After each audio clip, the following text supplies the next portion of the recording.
Well, hot diggity dog, we are back. It is 2025. Took a nice little break for the holidays. I hope everybody had a good holidays themselves. But yeah, we're gonna get this thing going. This is the first video I'm uploading this year, and it's going to be a product review. I'm pretty excited about this one. So those of y'all that know me and or follow the channel know that I have a Chevy Volt.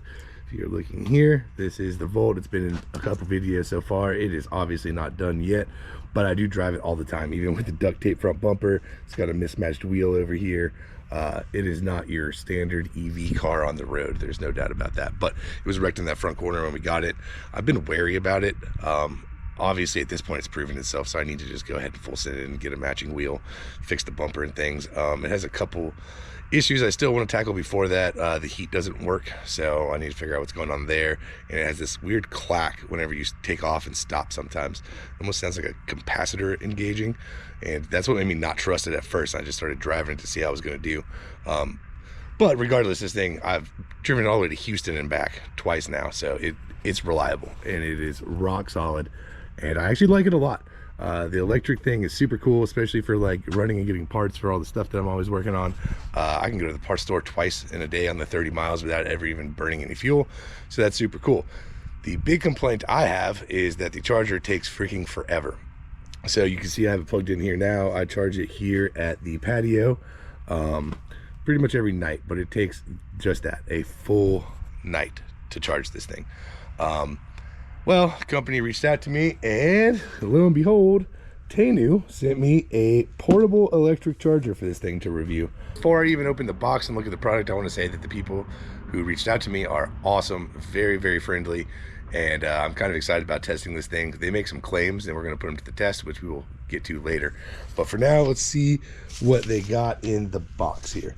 So this is a Tayniu charger. They have two different models. They have a 16 amp 3.84 kilowatt version, or a 32 amp 7.68 kilowatt, which, you know, I got the 32 amp with the 220 outlet.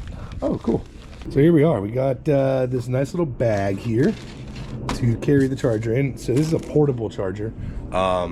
This is one of the weird reasons where, like, I'm an outlier in the fact that, like, I don't know how many people drive EVs that just go around places where they have 220 outlets available, but I do. All my friends and buddies obviously have shops, so there are 220 plugs most places that I go. I can actually take this with me if I'm traveling to, say, Houston, and have a charger with me in the car that's capable of charging quickly. So I'm pretty excited about this thing. They do offer a different version if you have a Tesla, for instance, and you don't use the J1772 plug, which, by the way, the American plug for EV chargers, that's not Tesla. They have their own proprietary plug. It's called a J1772. Who made that name? Why didn't you just make it a 1776? How America is that? Come on. But yeah, they do have a version for the Tesla as well. And obviously I will have links in the description. They sell these puppies on Amazon now. They are less than $200 for the setup. So if you have any, especially a Volt, like, why would you not spend this to get a 4-hour charge time? But here we go. Let's take a look at what we got. Let's get this bubble wrap out of the way. I have no idea what this thing is. No idea. We're gonna have to read the instruction book for that piece of plastic. Whew. Here we go. Wow, it's little. It's way smaller than I thought it would be. Very fancy. Very, very nice. I can't wait to put this thing to the test, durability wise. They claim that it can handle being run over by a vehicle. It's waterproof, heat resistant. We're gonna find out. I got this whole thing unwound, unbound, good to go. The first takeaway before I go plug it in is I just want to say, like, it is light, but it's also sleek. The design is good. The handle feels pretty robust. It's got a good rubber cap on it, which I'm assuming you need to put back on there. I did figure out, without even looking at the manual, what these are. This is just, this is funny. So I was telling you, I'm an oddball in the EV world, right? Most people who drive an electric car have a garage. They live in a neighborhood. Like, that's kind of standard.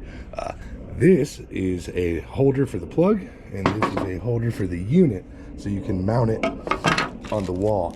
They send sheetrock screws with it because they think it's going to go in a garage.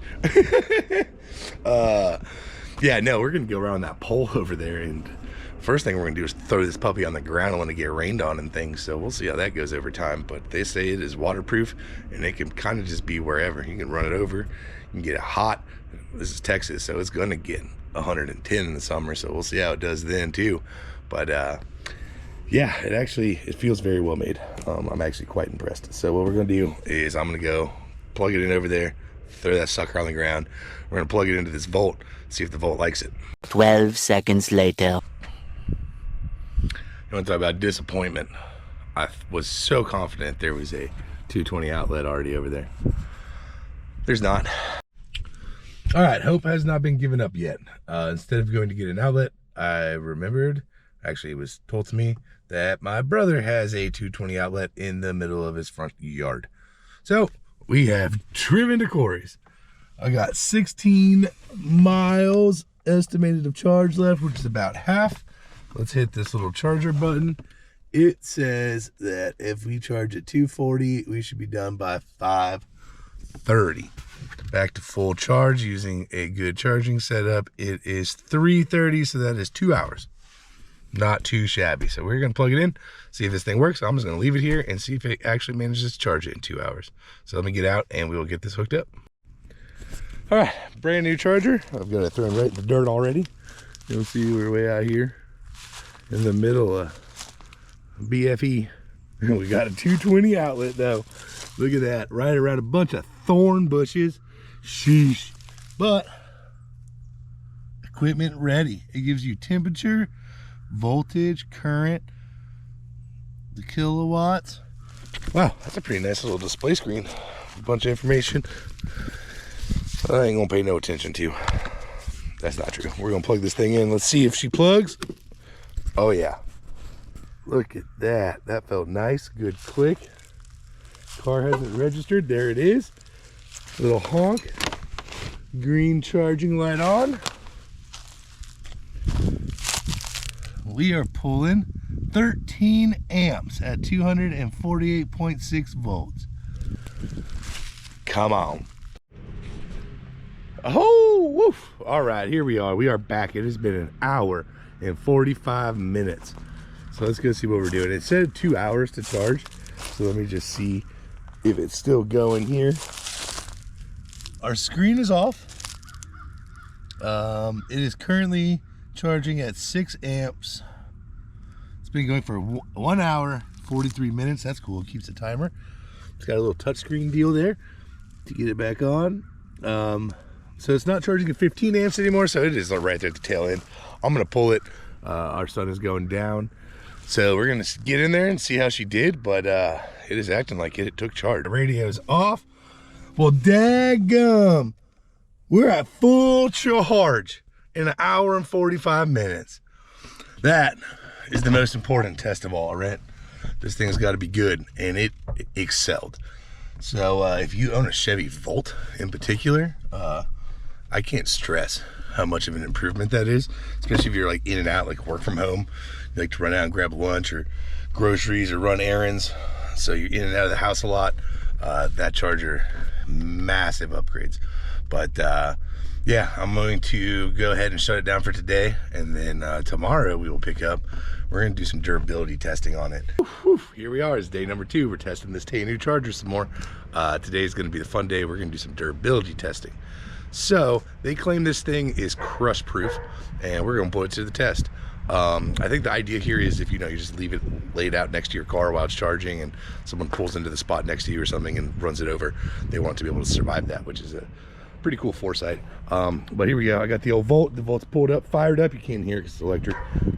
And the charger is on the ground. We're going to start and run it over with the Volt. This is more so what I think it needs to be able to survive. So we'll hit it with this. Sorry, neighbor's dogs are barking. And we'll probably go maybe 1 or 2 passes with the Volt. And then, yeah, we'll make sure that the body seems unscathed here. So we'll get y'all down in position. I'm going to get behind the wheel and see what happens. Whew.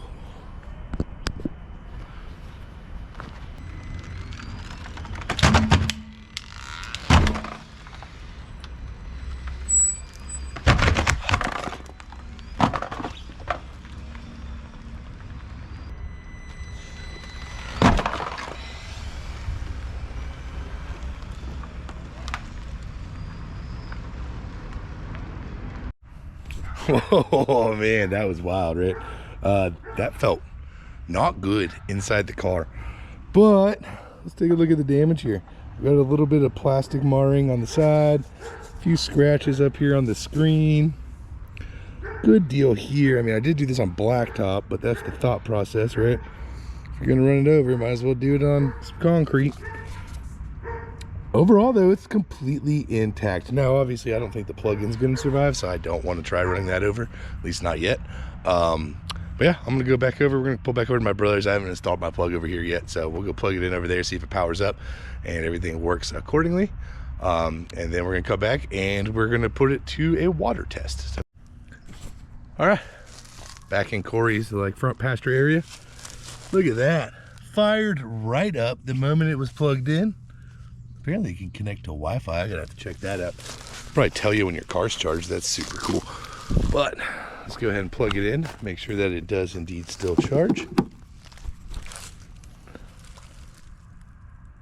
Waiting on that handshake. Bam. Look at that. I got ran over by a car. Still charging. Not gonna lie, for under $200. I don't know if you're gonna find a better charger out there. Oh, here we go. I'm getting ready to disconnect it. I just want to make sure the touchscreen still works. Woo! Look at that. Come on. Well, it handled that crush test pretty good with a car. So before we do more crush tests, because I do think we're going to find the limit, we're going to put it in this here tub of water. So I got this bowl of water here. No! The wires are saving it. One eternity later. All right, water test take 2. I have upgraded from the bowl to a 5-gallon bucket.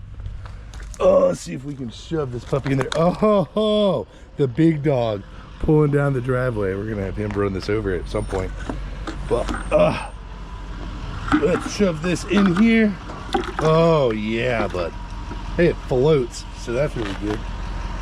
We're gonna give that about, I don't know, 15 minutes or so. That should tell us everything we need to know. So we'll check it at about 5:15. All right, here it is. We are at 5:17. I'm gonna pull it out of the bucket now. I mean, if it survives that, it'll survive any amount of rainwater you're gonna throw at it. So back to the Corey field and let's plug her back in and see what happens. Whew. Back in the Corey field.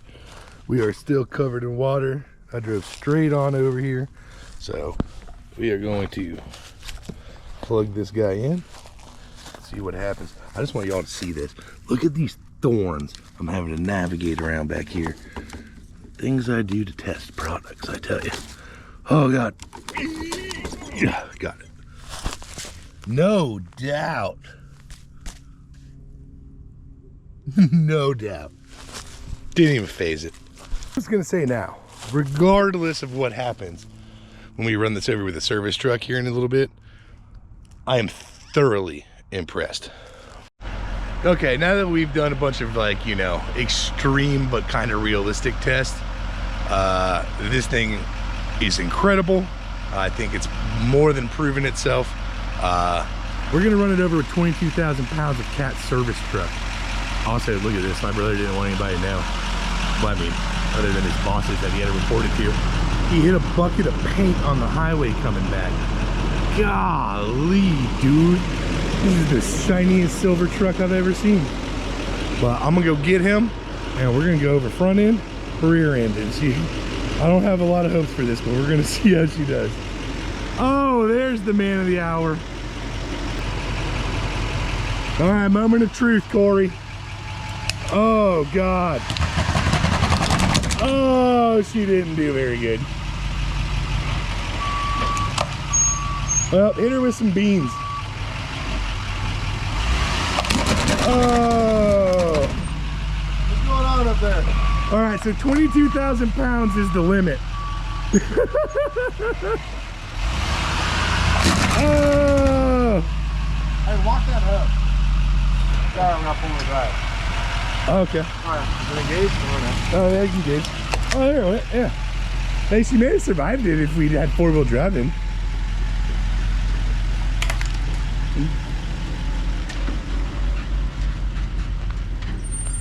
Okay, so you can leave it out to be run over by a car. You just can't let it get run over by industrial equipment. That's Probably, what, I just thought about it. It probably doesn't help that I also have a 3,000-pound quick coupler in the back. unfortunately, I mean, I guess I can go plug it in and see if she works.